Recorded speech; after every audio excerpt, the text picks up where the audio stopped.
Programa de opinión de producción nacional, con elementos de lenguaje, salud, sexo y violencia. Apto para todo público.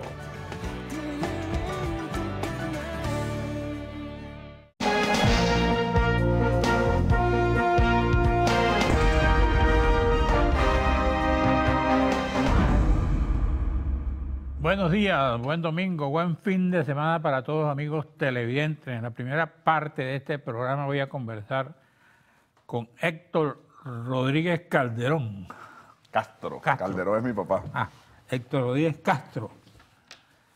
Bueno, todo el mundo lo conoce. Y quiero comenzar el programa. En este momento, si tú fueras un político no comprometido, es difícil tener un político no comprometido, ¿no? Pero sí, una característica. Un analista no comprometido. Un analista político. ¿Qué dirías que hay en este país? Yo creo que hay un momento de mucha irracionalidad. Creo que te lo puedo decir como analista o como político, ¿no? Creo que hay un momento de mucho peligro para el país. Y yo creo que es un momento donde todas y todos los venezolanos, los políticos, los analistas, los ciudadanos, tenemos la obligación de dar un paso adelante por la paz, por la racionalidad, porque las diferencias políticas que son naturales en una sociedad democrática se administren en el marco de la racionalidad de la Constitución y la administremos los venezolanos y las venezolanas.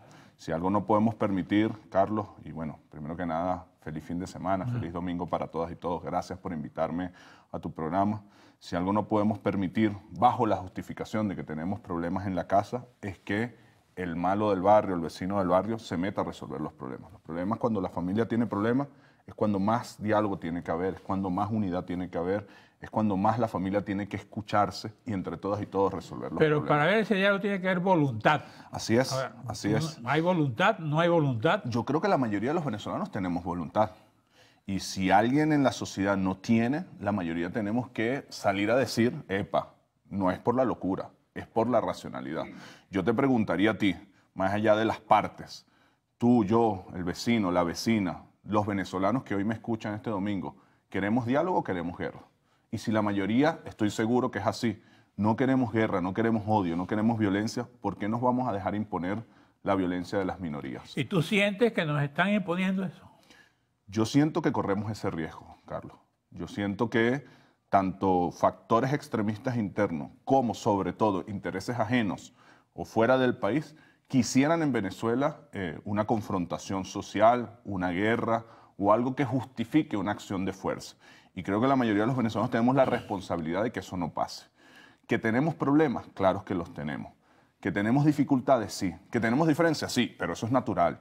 Hay diferencias, han existido diferencias y van a seguir existiendo. Y la política, la democracia, la Constitución es para administrar esas diferencias con racionalidad.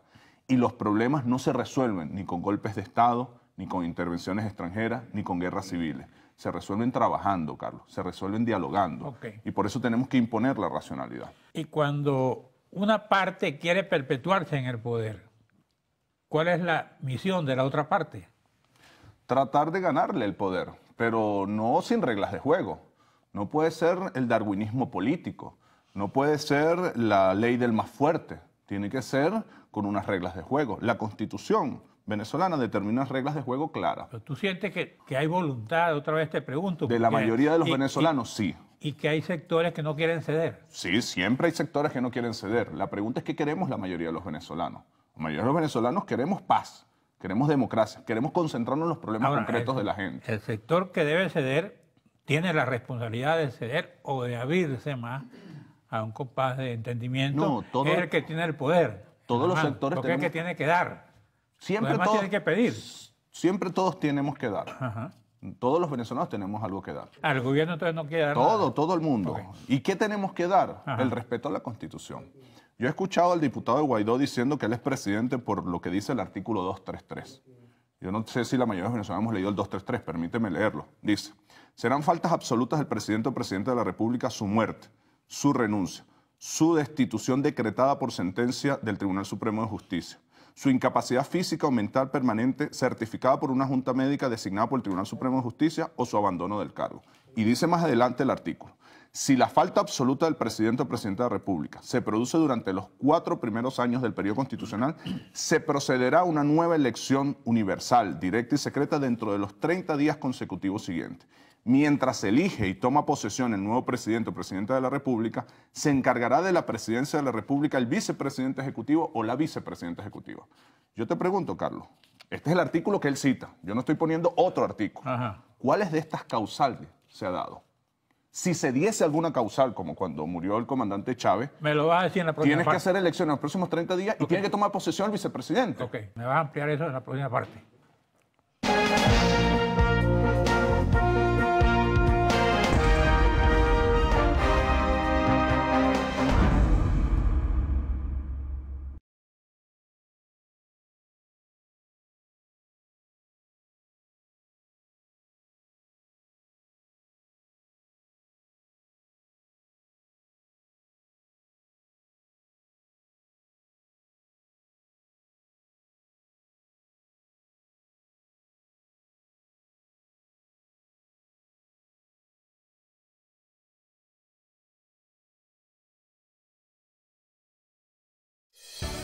Estás viendo Diálogo con...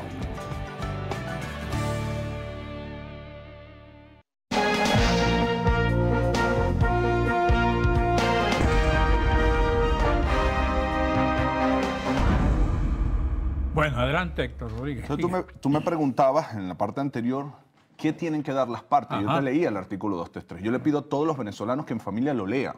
Lo primero que tenemos que dar todas las partes es plegarnos a las reglas del juego. Porque si rompemos las reglas del juego se impone la lógica de la fuerza. Y es lo que no queremos la mayoría de los venezolanos. Bajo la lógica de la fuerza no vamos a resolver ningún problema. Bajo la lógica del diálogo, bajo la lógica del respeto a la Constitución, a la soberanía, a la democracia, si nos ponemos de acuerdo podemos resolver todos los problemas. Y a partir de ahí, en una mesa de trabajo, de acuerdo, de discutir y poner de ambas partes qué vamos a hacer con la economía, que es el principal problema. ¿Cómo levantamos la producción de este país? De medicamentos, de alimentos, de ropa, de material para el transporte y la construcción, que son las necesidades básicas. Okay. En eso es que tenemos que concentrar esfuerzos. A partir de ahí, cómo nosotros fortalecemos las instituciones del país para que cada vez los venezolanos creamos más en nuestras instituciones, en nuestra democracia. Pero no es por la fuerza, ni la fuerza nacional, ni la guerra civil, ni los golpes de Estado, ni por la fuerza externa, las intervenciones extranjeras. Todos esos caminos, todos los venezolanos, más allá de si somos chavistas, opositores, tenemos que negarlo y tenemos que decirlo con fuerza. Porque en tiempos peligrosos, los extremos, que casi siempre son minoría, tienden a gritar mucho y los demás nos quedamos callados. Es el momento en que los que nos quedamos callados digamos, no quiero guerra, no quiero golpe de Estado, no quiero intervención. Quiero diálogo, quiero democracia, quiero trabajo. ¿Puede existir un diálogo cuando tú estás planteando, por ejemplo, nuevas elecciones legislativas para borrar del mapa la Asamblea Nacional?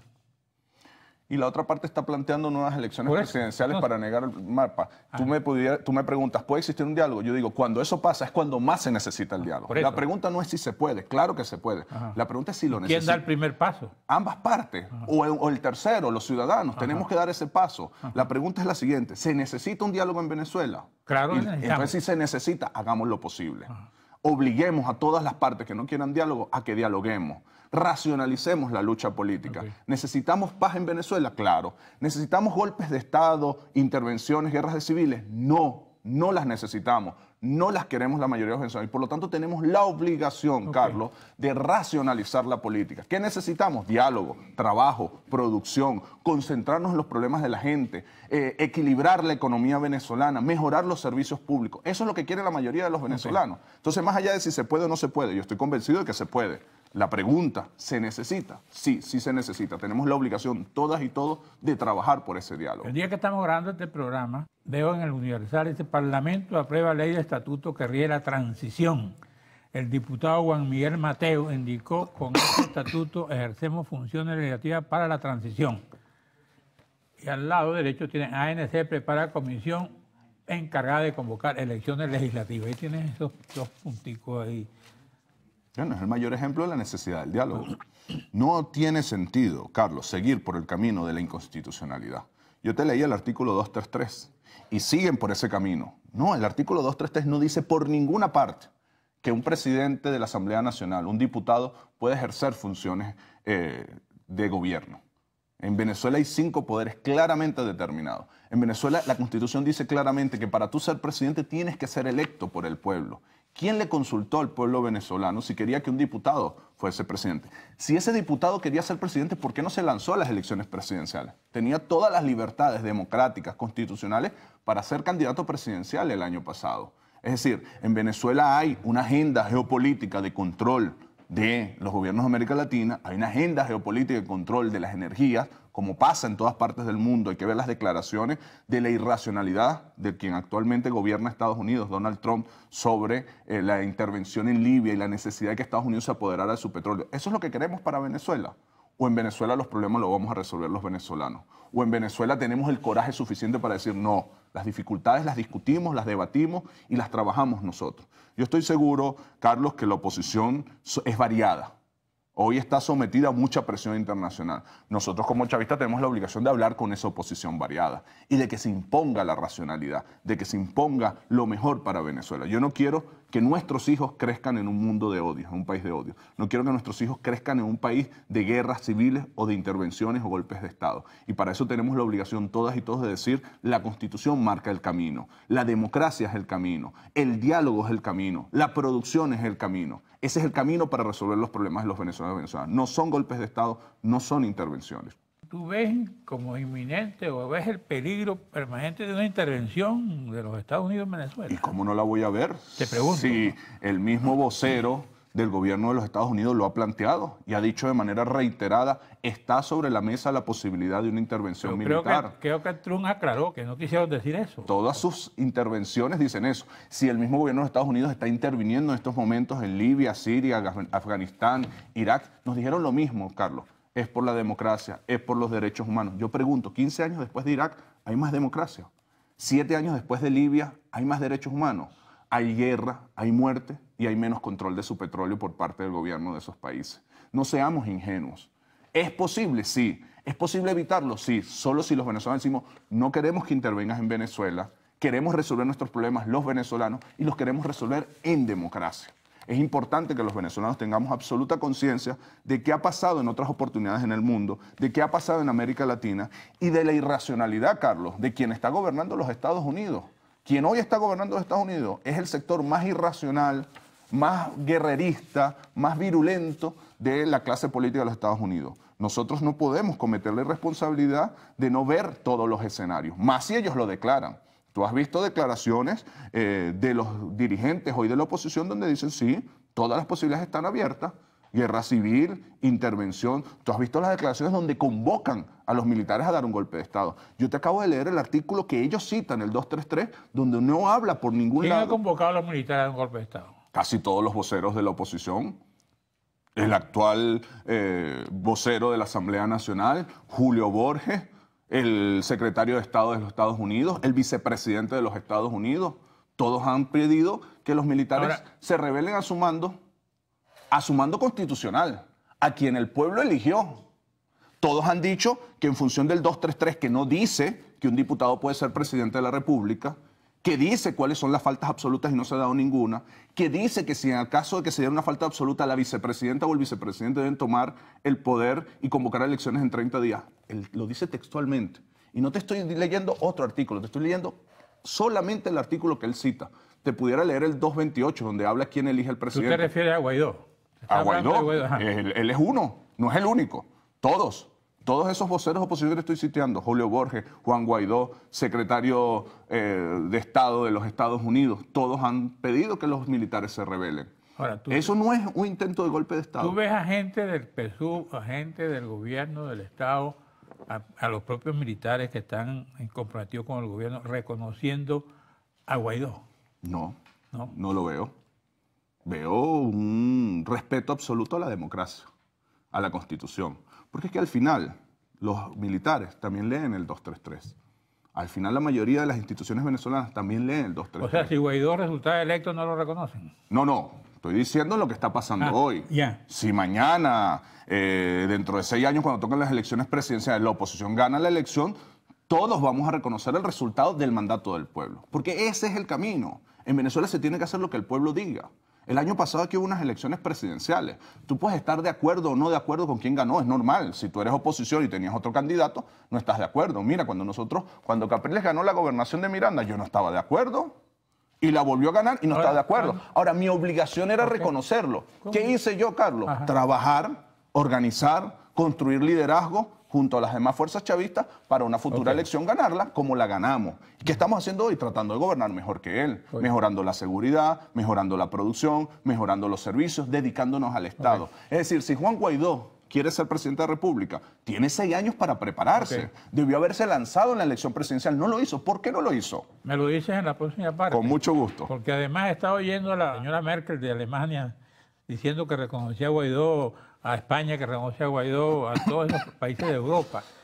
¿Cómo es tu evaluación de eso? Con la excepción de... sí. Y aquí en América Latina también, con la excepción de Nicaragua y de otros países, ¿no? Bueno, de la mayoría de los países. Vamos a un receso, regresamos. Seguro.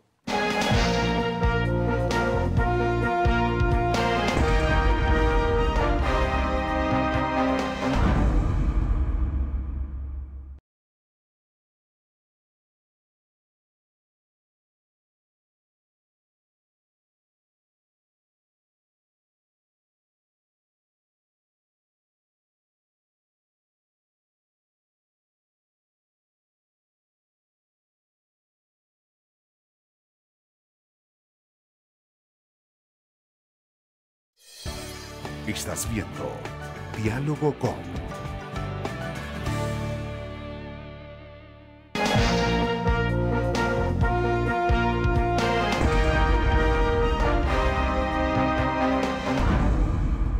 Adelante, señor Rodríguez. Bueno, me preguntabas tú que por qué no lo hizo. No lo sé. No lo sé. Yo creo que Juan Guaidó, hasta hace un mes, producto de esta operación de marketing, era una persona que la mayoría de los venezolanos ni siquiera conocían.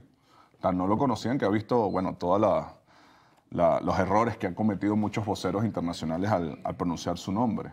Un personaje relativamente desconocido para la vida política venezolana. Diputado de Vargas, que sacó 97.000 votos para ser diputado de Vargas, con el actual CNE, con las actuales reglas de juego, y se le reconoció. Tú me preguntas, ¿se reconocería si en las próximas elecciones presidenciales ganan? Claro que se le reconocería. Primero tiene que ganarla. Primero tiene que unificar toda la oposición en torno a su candidatura, organizar al pueblo, hacer una campaña, ganar unas elecciones y luego se reconocería. Pero es que ese es el camino. El camino no es los golpes de Estado, el camino no es la mentira. El camino no es decirle al país y al mundo, no, es que a mí el artículo tal dice eso y dice otra cosa. Ese camino no es aceptable. El aceptable es el que manda la Constitución. En Venezuela será presidente el que el pueblo diga a través de unas elecciones. Ahora, si es tan sencillo, ¿por qué no lo hace? Si quería ser candidato presidencial, ¿por qué no se lanzó a las elecciones del año pasado?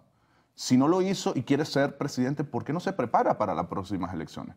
¿Por qué tiene que someter a Venezuela y a los venezolanos a los niveles de tensión a los que estamos sometidos?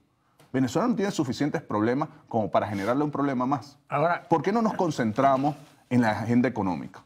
¿Por qué no nos concentramos en la agenda social? ¿Por qué no nos concentramos en la agenda de infraestructura y de servicios públicos? Porque al final, Carlos, toda esta dinámica de bloqueo, toda esta dinámica de convulsión nacional, pareciera que es una agenda para evitar que las cosas mejoren y tratar de que haya una inflación social. Y eso es una actitud irresponsable de parte de los políticos. Ahorita no es tiempo de miserias políticas, ahorita es tiempo de que todas y todos pongamos de nuestra parte para resolver los problemas concretos de nuestro pueblo. ¿Qué estás haciendo tú para controlar a los extremistas del otro lado? Dialogando mucho con todos los actores, con todos. Incluyendo los de tu partido. A todos, claro. Tomando un discurso público con este tono del que te lo estoy planteando. Yo creo en la paz, yo creo en el diálogo, creo en la democracia. Yo aplaudo el esfuerzo que está haciendo el presidente Nicolás Maduro porque se imponga el diálogo y el esfuerzo que está haciendo México y Uruguay. Yo creo que ese es el camino. No creo en el camino de la confrontación ni de la guerra. Trabajando y gobernando para todas y todos. Tú sabes que Miranda es un estado atípico, donde la votación chavista se refleja en un territorio y la opositora en otro. Nosotros decidimos que llegamos que teníamos que gobernar para todas y todos, para el territorio que votó por nosotros y para el territorio que no votó por nosotros, trabajando en la seguridad, en la economía productiva, en las políticas sociales, en mejorar la educación, en los servicios públicos. Hablando de servicios públicos, la zona donde yo vivo, hace mucho tiempo. ¿Dónde vives tú? En Santa Sofía, por ahí. Bueno, no hay internet, no hay teléfono, no hay agua, no hay luz. ¿Qué hacemos? Trabajar. Esa es la agenda de los venezolanos. Mientras tanto, Esa es la agenda de los venezolanos.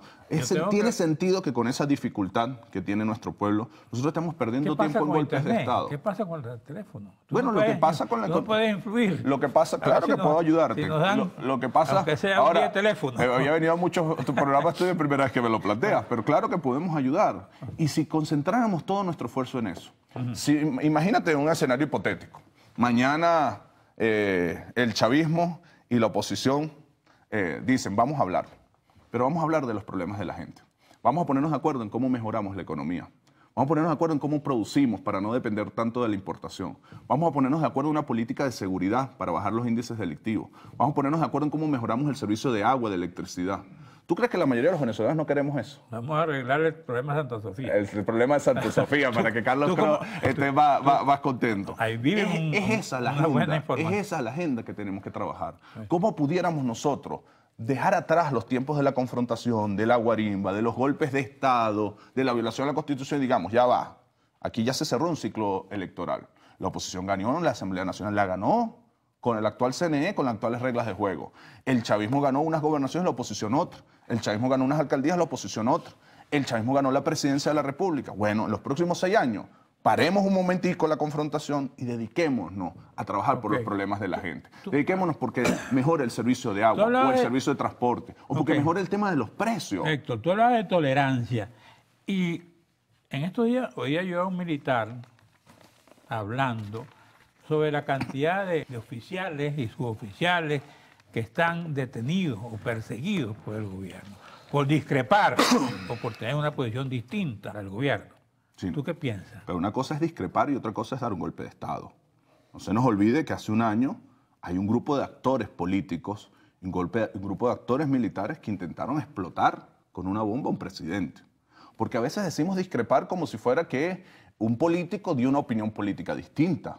No, ya va. Pero en este momento, ya va. Los que están detenidos están detenidos por eso. Claro, claro. Los que están detenidos por golpista, por intentar dar un golpe de Estado. ¿Otra vez? Son los mismos, por tratar de explotar a un presidente. Esa es la razón.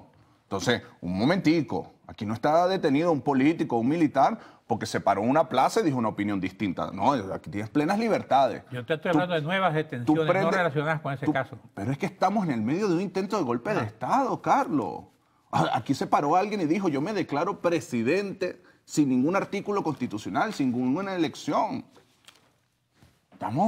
¿De qué estamos hablando? Aquí hace un año en una tarima... Dijo, me declaro presidente. Dijo. Sí. Y tú dijiste aprobado. No, lo dijo la gente ahí. Okay. En una tarima donde estaban todos los poderes públicos, explotaron 2 bombas. 2 bombas. ¿Qué hubiese pasado en este país, Carlos, si esa bomba hubiese tenido el efecto que buscaban? Y los responsables de eso a ellos no se les puede tocar porque piensan políticamente distinto. No, tú tienes todo tu derecho a pensar políticamente distinto. Pero tú no tienes derecho a poner bombas. Tú no tienes derecho a dar golpes de Estado. Tú no tienes derecho a irrespetar la Constitución. Son cosas distintas. No podemos confundir, Carlos, la opinión política distinta. De hecho, yo tengo que organizar un partido, a organizar manifestaciones, a participar en elecciones, a declarar mi opinión pública en los medios de comunicación con absoluta libertad. Eso no se puede confundir con querer dar golpes de Estado. ¿Pero Guaidó quiere dar un golpe de Estado? Guaidó intenta dar un golpe de Estado, sin duda alguna. Te leo el artículo 233 de nuevo. ¿Otra vez? Guaidó dijo, yo soy presidente por el 233. El 233 dice, son faltas absolutas del presidente o presidenta de la República, su muerte, su renuncia, su destitución, su declaración de incapacidad física o el abandono del cargo. ¿Pasó alguna de estas cosas? Pero para eso no tiene que haber elecciones. ¿Pasó alguna de estas cosas? No pasó, ¿verdad? Ajá. Si eso pasara, como pasó con Chávez, si la falta absoluta se da dentro de los 4 primeros años del periodo constitucional, se llama una nueva elección en los 30 días y asume el vicepresidente. Él es vicepresidente de la República. Y si la Constitución, el artículo que él cita, no dice eso, no ha pasado nada de lo que dice el artículo, ¿por qué él se declara presidente? ¿Por qué él nombra embajadores si es una función presidencial? ¿Por qué él manda a bloquear cuentas? ¿Por qué él le pide a los militares que se rebelen contra su mando? ¿Qué es entonces? ¿Y por qué le hacen caso y bloquean las cuentas? Porque es un problema de fuerza. Porque es un problema de fuerza, lamentablemente. Por ejemplo, ¿qué piensas tú cuando oyes a la Merkel, a Trump, a los otros presidentes de Europa, a los de Canadá, apoyando a ese caballero? Que están deseosos, a través de la fuerza, de imponer un gobierno que se le subordine. No olvides las palabras del expresidente de Perú, Pétrica. No, nosotros somos un perrito faldero que mueve la cola ante los Estados Unidos. Ellos quisieran un gobierno así en Venezuela. Nosotros no lo podemos permitir, Carlos. No lo podemos permitir. Bueno, vamos a Esos tiempos de gobiernos subordinados a los imperios se tienen que acabar. Nosotros tenemos que ser libres y para eso hace falta coraje. Estamos terminando el programa. ¿Qué has hecho últimamente en Miranda? Trabajar muchísimo. Sí. Este mes de enero volvieron a bajar los índices delictivos, la policía sigue creciendo. Esta semana incorporamos 1.300 muchachos nuevos a la Universidad de la Policía. Y bueno, vamos bien, vamos a convertir a Miranda en el estado más seguro de Venezuela. Bueno, esperamos eso. Así es, así está pasando. Te espero en Santa Sofía. Seguro. Para que me arregles todos esos problemas. Invítame aunque sea un café en tu casa. Gracias, Héctor. Gracias a ti, un placer. En la próxima parte voy a conversar con José Guerra.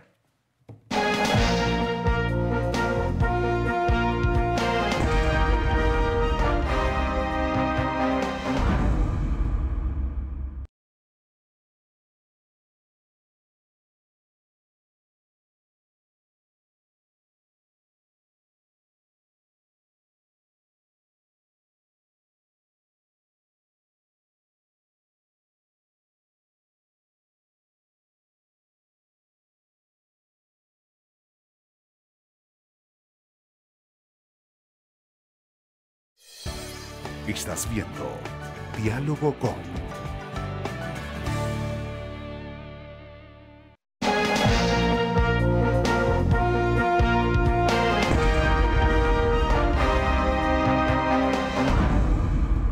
Bienvenido, José Guerra, a esta segunda parte del programa. Aquí leo, por ejemplo, que el Banco Mundial espera aprobación de socios para apoyar a Venezuela. Y luego se inició recolección de firmas para impedir el injerencismo. ¿Ya tú firmaste, José? ¿Firmé qué? Bueno, buenos días, Carlos. Firmaste en la Plaza Bolívar. Gracias a Televen y a toda la gente de Caracas. Largas colas para evitar la injerencia. Sí, de nuestras parroquias allá del sur, del Valle, de Coche, Santa Rosalía, Antímano, toda la gente de Caracas. A estas alturas, desde el día en que nosotros hablamos hace bastante tiempo, ¿qué ha pasado en el país? ¿Qué sientes tú que ha pasado en el país y qué va a pasar en tu análisis? Y te dejo hablar. Bueno, cuando Guaidó asumió... Además, para que muestres esos papeles. Sí, cuando Guaidó asumió la presidencia de la Asamblea Nacional, y que llamó el primer cabildo, el día 10 de enero del año 2019, el país comenzó a respirar de nuevo. El país estaba... Héctor Rodríguez dice que no respiró, que eso es ilegal. ¿Qué es ilegal? No. Héctor, que estuvo aquí antes de ti. Es decir, Guaidó ha despertado una esperanza en Venezuela. El 23 de enero fue una marcha multitudinaria, el pasado 2 fue algo espectacular, el sábado 2 de febrero. El país se siente distinto, Carlos, el ánimo de la gente, con esperanza. Yo venía ahorita de aquí de Televen y me encontré a los muchachos acá y decía, diputado, esto tiene que cambiar. O sea, tú le sientas el ánimo a la gente. Y Guaidó está apegado a la Constitución, a los artículos de la Constitución, el 233, el 333 y el 350. Eso decía Héctor Rodríguez, que el 233 establece la ausencia del presidente, que no se produce. Sí se produce porque hay una usurpación, porque Maduro fue electo en un proceso que no es reconocido por nadie antes de tiempo y por una constituyente que fue convocada de manera ilegal. Entonces, esto no es un problema jurídico, esto es un problema político que hay que buscarle una solución y en ese sentido Juan Guaidó ha presentado al país, creo yo, la solución más estructurada que se haya hecho en muchos años para enfrentar y resolver la crisis de Venezuela, que es el Plan País. Guaidó es un hombre joven, digamos 34, 35 años, con el mundo por delante, o sea, tiene una visión integral del país y acá en la Universidad Central, hace unos días, se presentó, creo yo, Carlos, tal vez el plan más estructurado que se haya conformado en Venezuela para resolver la crisis. Ok, tú dices que no es un problema económico, sino político. Entonces, ¿cómo puede resolverse un problema político si no conversan o no se acuerdan las dos partes importantes del mundo político? El problema está en que para hablar con el gobierno hay que buscarse un buen fiador. Ajá. Primero, el 2017, hicieron que viniera el Papa acá y el Papa mandó un representante, se burlaron del Papa. ¿Sí? Claro, se burlaron en la cara del Papa. Luego se acordó un diálogo en República Dominicana con intermedio de José Luis Rodríguez Zapatero. Bueno, y en ese diálogo de República Dominicana se burlaron de la República Dominicana, que era el anfitrión de las reuniones. Por tanto, para poder establecer algún tipo de acuerdo con el gobierno tiene que ser sobre nuevas bases, porque lo que quieren es ganar tiempo.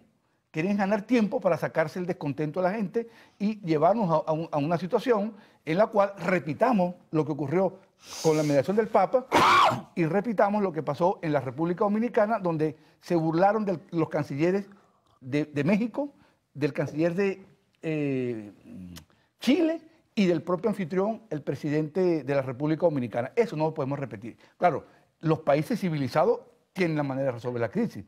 Y para nosotros la resolución de la crisis pasa por 3 etapas. Cese de la usurpación, un gobierno de transición de unidad nacional y el método universal, Carlos, para resolver cualquier conflicto. ¿Y por qué México insiste en la reunión de Uruguay? Bueno, porque México tiene una visión distinta. Ahí está el presidente Andrés Manuel López Obrador, que es un hombre más cercano a la izquierda, ¿verdad?, que lo que era el presidente del PRI anterior. Y ellos tal vez no conocen a la naturaleza del régimen. Entonces ellos creen que están tratando con gente de palabra y están tratando con gente que puede confiarse en lo que dicen, cuando han demostrado reiteradamente que se burlan de cualquier intento de diálogo con el chantaje, Carlos, de que aquí va a venir una guerra. Aquí no va a venir ninguna guerra. Nosotros somos opuestos a cualquier situación de resolución por vía de la vía de facto, la vía de hecho.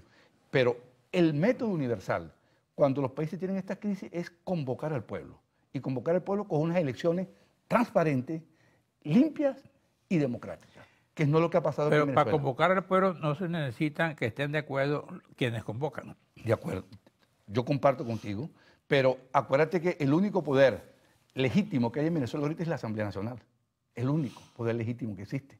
Electo con 14 millones de votos. 6 votaron por el PSV y 8 votaron por nosotros. Entonces, esa es la legitimidad. Pues fíjate tú que aquí dice alguien, creo que la ANC prepara comisión encargada de convocar elecciones legislativas. Es que la constituyente espuria que tenemos no está para convocar elecciones. ¿Para qué es una constituyente? Para redactar una nueva constitución. Entonces se ha tomado atribuciones legislativas. Este es un fraude que no le corresponde. Carlos, ¿Qué pasa si lo hacen? Bueno, que lo hacen. Nadie lo va a reconocer. Nadie lo va a reconocer. Entonces, si hoy tienen el rechazo del mundo, van a dar un paso en falso en esto, ¿eh? Van a dar un paso en falso si lo hacen, porque en unas elecciones limpias, que es lo que nosotros queremos, no hay manera de que el madurismo gane una elección. Tiene apenas 15% de apoyo popular. El país está descontento con este régimen porque se está desmoronando. El país se está deshaciendo por la crisis, Carlos. Empresas cerradas. Carlos, aquí no se está produciendo un carro. Aquí no se está produciendo un caucho. La industria textil está paralizada. Los medios de comunicación prácticamente desaparecidos. Esto es un hecatombe lo que ha causado el socialismo del siglo XXI en Venezuela. Ha arruinado el país. Y en ese sentido yo quisiera aprovechar esto. Eso que dice el caucho es verdad. A mí un señor de Coro, un médico, amigo mío, primo de mi señora, me pidió unos cauchos para su carro y no se consiguieron. No hay caucho. Todos los cauchos se tienen que comprar en dólares, Carlos. Sí. El país está arruinado. Y con unos salarios que a donde nos llegó esta gente, Carlos. Claro. Mira, yo quisiera que la gente... Eso me lo va a mostrar la próxima parte del programa de ahora. Perfecto.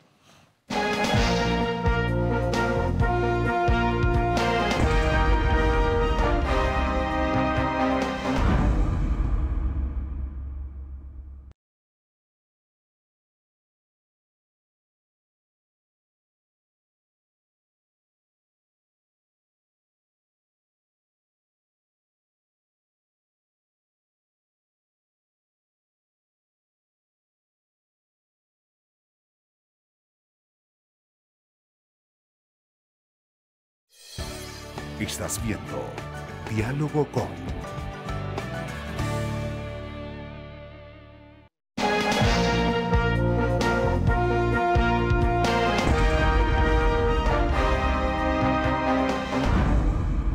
Bueno, vas a hablar de ahí y te comentaba que Héctor Rodríguez dijo que ellos están dispuestos a conversar para un acuerdo.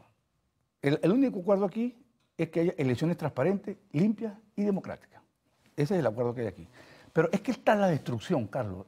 La destrucción, el país está destruido. Es que eso se ve, Carlos, esta ciudad... Rodríguez habló de extremistas, de ambas partes. Extremista es un grupo que está en el poder que no lo quiere soltar, pero aquí no hay extremismo, aquí lo que hay es voluntad para resolver la crisis del país.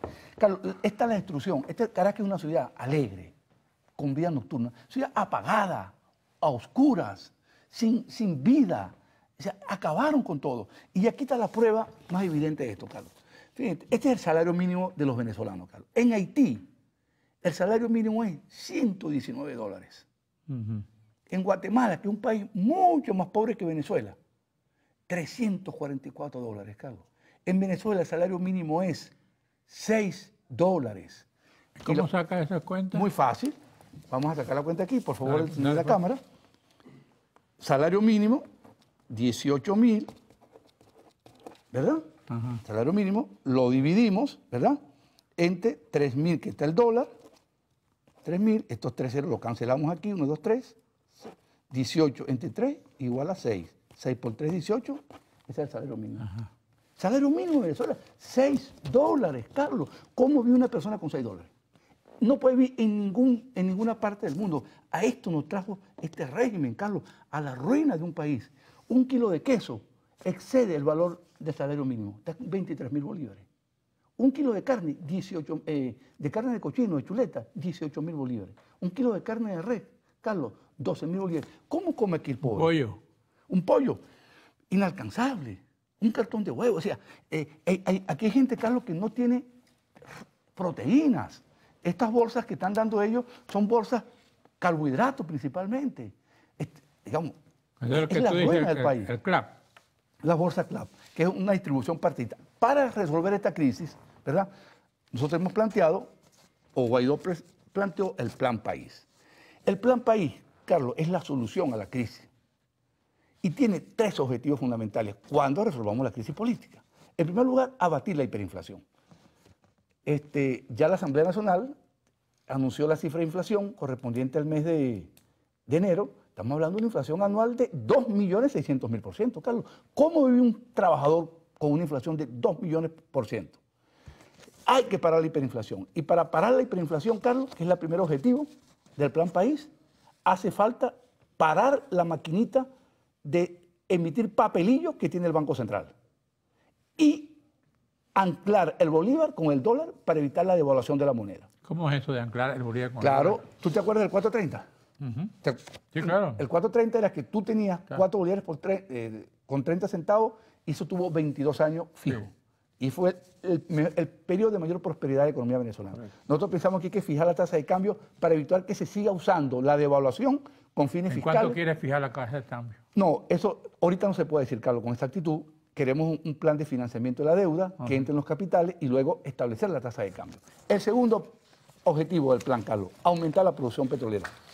Carlos, Venezuela es fundador de la OPEP. Venezuela en el año 1947 producía 1.200.000 barriles de petróleo. Hoy, Venezuela, con las mayores reservas petroleras del mundo, produce apenas, Carlos, 1.100.000. Hemos perdido casi 70 años de producción petrolera. Acabaron con la industria petrolera. Y el tercer objetivo es reducir la pobreza, sobre todo la pobreza crítica. Si no resolvemos este problema de la pobreza, el país nunca será viable. Entonces tendremos 2 países. Uno, donde un grupo de venezolanos, cada vez minoritario, come sus 3 comidas, y el resto de los venezolanos, el 80%, que come apenas 2 veces al día. Y pero en come esto hoy lleva a Mota Domínguez, creo que es el presidente de PDVSA. No, él se llama Quevedo, General Quevedo. Perdón, el Quevedo. Hablar de que PDVSA estaba, como dice, muy en progreso, floreciente, y que habían fracasado los intentos de acabar con PDVSA. Carlos, cuando el General Quevedo tomó el año pasado PDVSA, de la fecha que la tomó hasta ahorita, PDVSA perdió 600.000 barriles de petróleo por día. ¿Ha perdido? Sí. ¿Cómo? Se dejó de producir. Ah. Los campos petroleros del Zulia, el estado Zulia, la cuenca del lago de Maracaibo, Carlos, llegó a producir 1.500.000 barriles de petróleo. Hoy está produciendo 200.000 barriles. A Venezuela está salvando la faja del Orinoco y las inversiones que se hicieron ahí en los años 90, porque si no, el país estuviese en una situación calamitosa desde el punto de vista petrolero. De manera tal que con este Plan País, que estamos coordinando el diputado Juan Andrés Mejía y yo, por acuerdo de la Asamblea Nacional, a proposición de Juan Guaidó, ahora sí hay un rumbo, Carlos, ahora sí hay un rumbo. Y vienen 3 partes más del plan. El plan agroalimentario, ¿verdad?, para producir los alimentos que el país requiere. El plan de la seguridad y defensa nacional, ¿verdad?, para darle seguridad al venezolano y que la frontera esté bien resguardada. Y el plan de mejora de los servicios públicos para resolver un problema de agua. Okay. ¿Tú tienes agua todos los días, Carlos? Pero para ese plan hay que estar en el gobierno. Sí, es que estamos estamos en el gobierno, porque es el gobierno interino. ¿Ya tú te consideras ministro? No, yo no, pero Juan Guaidó está asumiendo la rienda. Una pregunta. Una cosa es que decrete y otra cosa es que se cumpla, ¿no? Bueno, los países del mundo están reconociendo a Guaidó.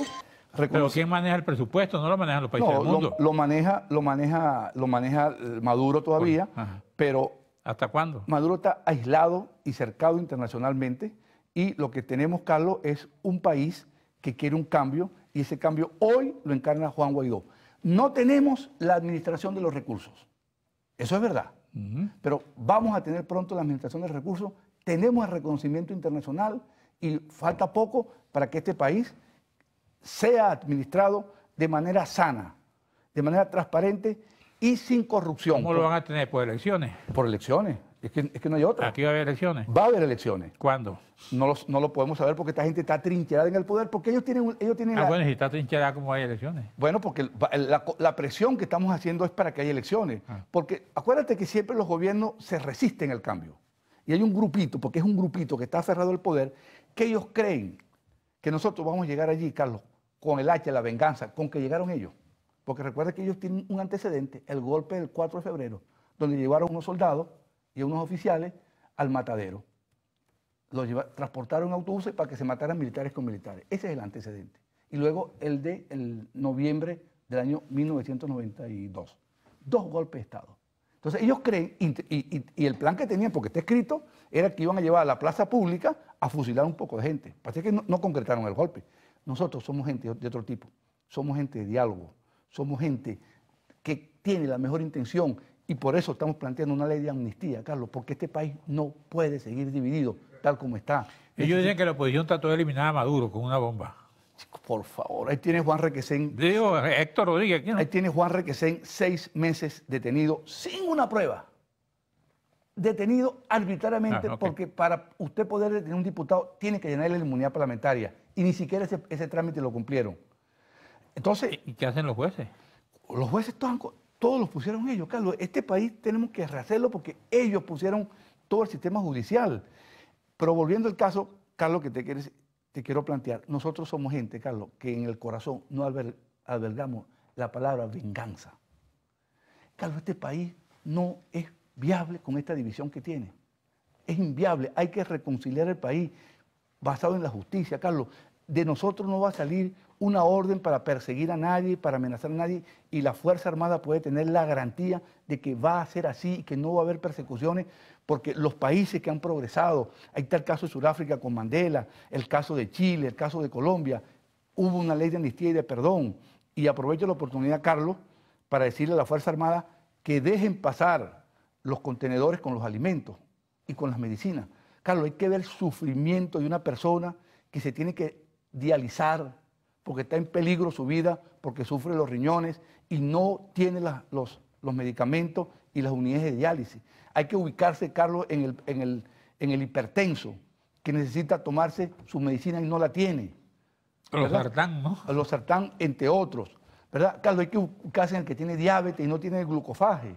Hay que ubicarse, yo tengo un sobrino, Carlos, tiene 8 meses con una fractura en la tibia por un accidente en un juego de fútbol, y no ha podido ser operado el muchacho porque no tiene los instrumentos del hospital del Llanito. Claro. Carlos, entonces, ¿por qué ellos se oponen a la ayuda humanitaria? Se oponen porque ellos también, ellos lo tienen todo. A un ministro, ¿tú crees que le falta la medicina? Lo que tienen que levantar el teléfono, y ahí la tienen en el mismo momento, tienen toda la comida, tú lo ves gordote, rebosante, la barriga llena, o sea, pero el pueblo está pasando hambre, Carlos. Esta razón de ser de esta ayuda humanitaria no es para invadir el país. Esta ayuda ni siquiera la Asamblea Nacional la va a distribuir. Esa se le va a entregar a los organismos que saben de eso. Cáritas de Venezuela, la Iglesia Católica, y ojalá que la Cruz Roja venezolana participe en esa distribución. Nosotros no queremos distribuir comida, ni queremos distribuir medicina. Hay entes encargados de eso. Pero a la Fuerza Armada, por favor, ahí puede estar la cura de un primo de ustedes, de un tío, de su papá, de su mamá, que hoy están en una situación de fragilidad desde el punto de vista sanitario y alimentario. Entonces, es un llamado a la Fuerza Armada a que comprendan este pueblo que hoy está desesperado y necesitado de la ayuda Tú humanitaria. estás flaco, ¿no? Tú no estás gordote. ¿Sí? Yo llegué a rebajar 7 kilos, Carlos. ¿Sí? No porque he pasado hambre, porque eso no es verdad. Pero, Pues no había comida. Carlos, es difícil, Carlos. Bueno. Es difícil. En la situación del agua, los servicios públicos. Carlos, yo de los días que han transcurrido del año, si yo me he bañado en regadera 5 veces con el agua del chorro, es mucho. Todo es con perolito. Volvimos a la edad de piedra. Claro. Carlos, estamos en una situación calamitosa. Esto exige un cambio No el y agua, ese cambio lo representa hoy Juan Guaidó. Yo le estaba planteando a Héctor Rodríguez, por ejemplo, el caso de la urbanización Santa Paula, Santa María, por donde uno vive.